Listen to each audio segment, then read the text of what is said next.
नमस्कार, मैं हूं पीयूष शर्मा, आप देख रहे हैं नेक्स्ट न्यूज पॉलिटिकल पॉइंट। देखिए, राहुल गांधी को 2 साल की सजा हो चुकी है।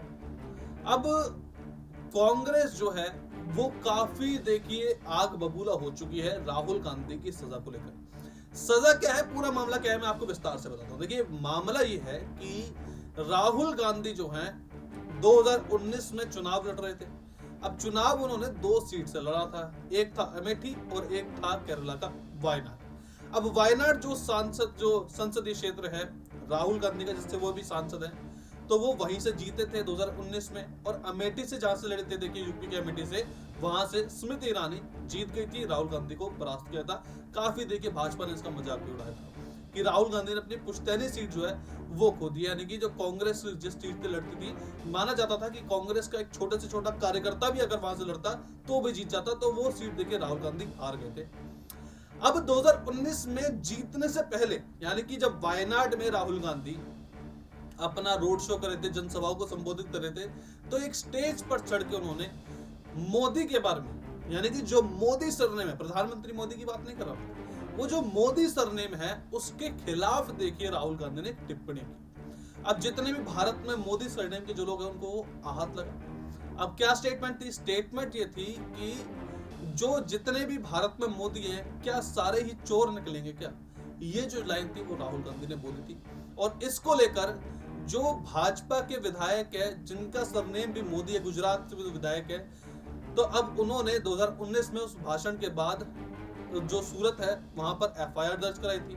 और एफआईआर दर्ज कराने के बाद जो सूरत का कोर्ट है उसमें ही देखिए ये मामला चल रहा था। और आज 2023 में 19 में एफआईआर कराई थी, 19 में केस दर्ज हुआ था, और आज देखिए उसका फैसला आया है। और आज फैसला आने के बाद देखिए कि काफी रोष में है कांग्रेस, क्योंकि राहुल गांधी को 2 साल की सजा हो चुकी है। डिफेमेशन कोर्ट केस जो था राहुल गांधी के खिलाफ आया, सजा 2 साल की सजा हो चुकी है।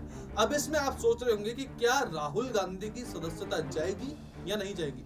तो मैं आपको बता देना चाहता हूं सरल शब्दों में कि सुप्रीम कोर्ट की वर्डिंग है इस मामले में कि अगर कोई एमएलए यानी कि विधायक या सांसद या एमएलसी कोई भी है, जो जननेता है, जो जनप्रतिनिधि है, अगर उसको किसी मामले में सजा होती है और अगर वो सजा 2 साल से अधिक है, यानी कि 2 साल 1 दिन की भी है, तो देखिए उसकी सदस्यता जो है वो चली जाएगी। यानी कि वो लोकसभा का सदस्य अब नहीं रहेगा या विधानसभा का सदस्य नहीं रहेगा।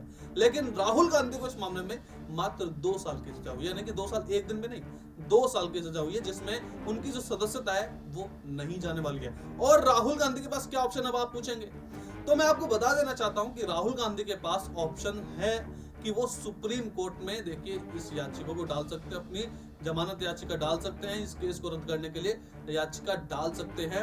और ऐसा करेंगे भी, क्योंकि देखिए उनके पास अधिकार है। और अगर वहां पे इस सजा पर स्टे लग जाता है तो राहुल गांधी बच जाएंगे। ऐसा हो सकता है कि देखिए कि ऐसे चांसेस है कि इस डिफेमेशन कोर्ट से सुप्रीम कोर्ट जो है वो राहुल गांधी को बरी कर सकती है। ये चांसेस इस वक्त आ रहे हैं। अब मैं आपको सुनाना चाहता हूं कि आखिरकार जो कांग्रेस के धुर विरोधी है, मैं भाजपा की बात नहीं कर रहा, मैं उस धुर विरोधी की बात कर रहा हूं जो कांग्रेस की ही नसें काटने में लगा हुआ है। जी हाँ, मैं बात कर रहा हूं आम आदमी पार्टी की। जी हाँ, आम आदमी पार्टी जो कि देखिए लगातार कांग्रेस की जड़ें काट रही है। अब उसने क्या करा है कि कांग्रेस के राहुल गांधी का समर्थन कर दिया है। अरविंद केजरीवाल का बयान है इसमें, क्या बोला है उन्होंने कि देखिए उन्होंने बोला है कि जो भाजपा कर रही है वो सब गलत है। और क्या कुछ बोला है, सुनिए उनकी जुबान।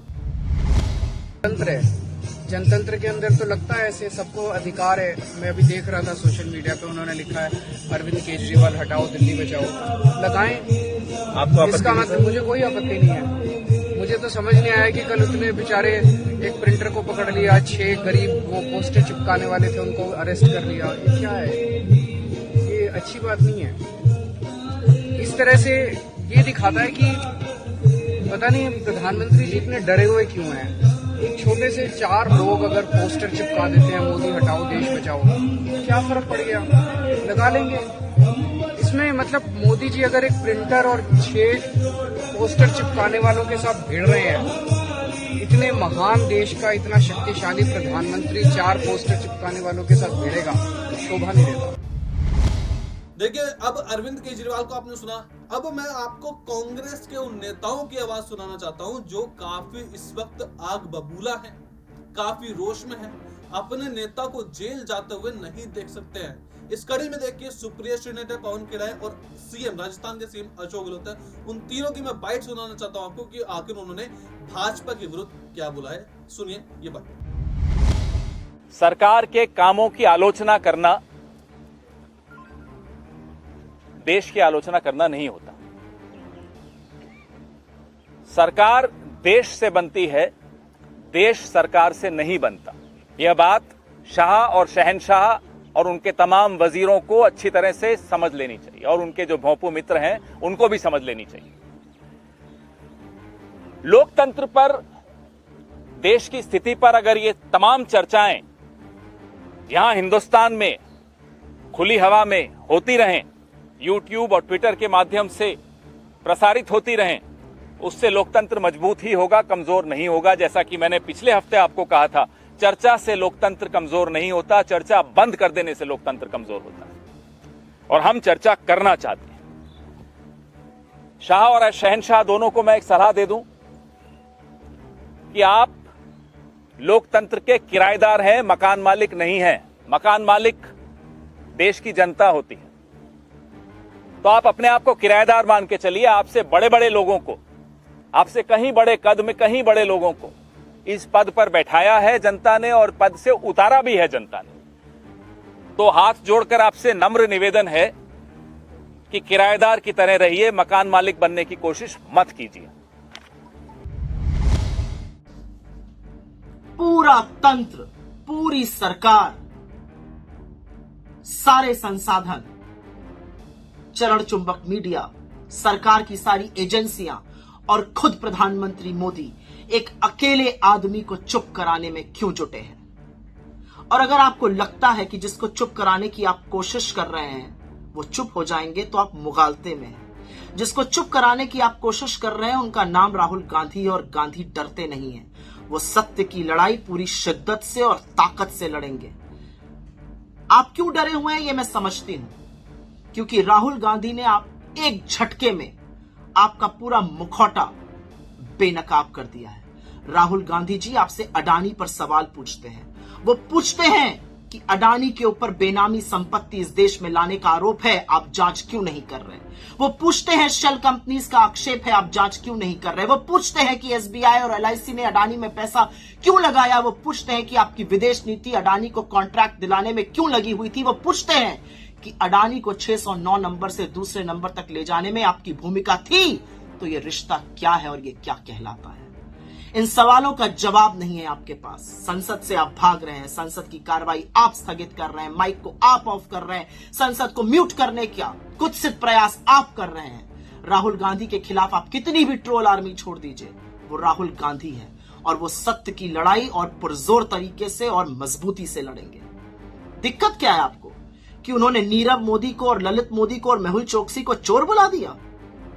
वही मेहुल चोकसी और नीरव मोदी जो 14-14 हजार करोड़ रुपए का गबन करके आपकी आंखों में धूल झोंक कर भाग गए और आप हाथ मलते रहे और आप लोगों को भ्रमित करते हैं कि हम उनको लेकर आएंगे। 9 साल से सत्ता में आप हैं, झुनझुना आप बजा रहे हैं और सजा राहुल गांधी को होगी। लेकिन आपने सुना है ना, सत्य के परेशान और पराजित होने की बात। आप और परेशान करिए राहुल गांधी को, आप अपना पूरा तंत्र और छोड़िए उनके पीछे, क्योंकि इस देश को भी तो दिखना चाहिए कि तानाशाह किस कदर बौखलाया और घबराया हुआ है। और अंत में एक ही लाइन कहूंगी राहुल गांधी जी के बारे में, हम परवाने हैं मौत समा, मरने का किसको खौफ यहां, ए तलवार तुझे झुकना होगा, गर्दन ने बगावत कर दी है। याद रखिएगा मोदी जी, सत्य को और राहुल गांधी जी को डराना आपके बस की बात नहीं है। तो देखा कैसे आपने कि अब कांग्रेस के पास यानी कि राहुल गांधी के पास ज्यादा विकल्प नहीं है, लेकिन जो विकल्प है वो काफी स्ट्रॉन्ग है। ऐसा माना जा रहा है कि जो सुप्रीम कोर्ट है राहुल गांधी को जमानत दे देगा, और तो और देखिए ऐसा हो सकता है कि ये केस खारिज कर सकता है सुप्रीम कोर्ट। अब देखने वाली बात है कि क्या सुप्रीम कोर्ट से राहुल गांधी को जो राहत मिल सकती है या फिर जो सूरत कोर्ट का फैसला है वही देखिए बरकरार रहेगा। क्या राहुल गांधी जेल जाएंगे, ये देखने वाली बात है। अगर ये वीडियो आपको अच्छी लगी तो इस वीडियो को लाइक कीजिए, शेयर कीजिए, हमारे चैनल सब्सक्राइब कीजिए। तब तक आप देखते रहिए नेक्स्ट 9 न्यूज़ पॉलिटिकल।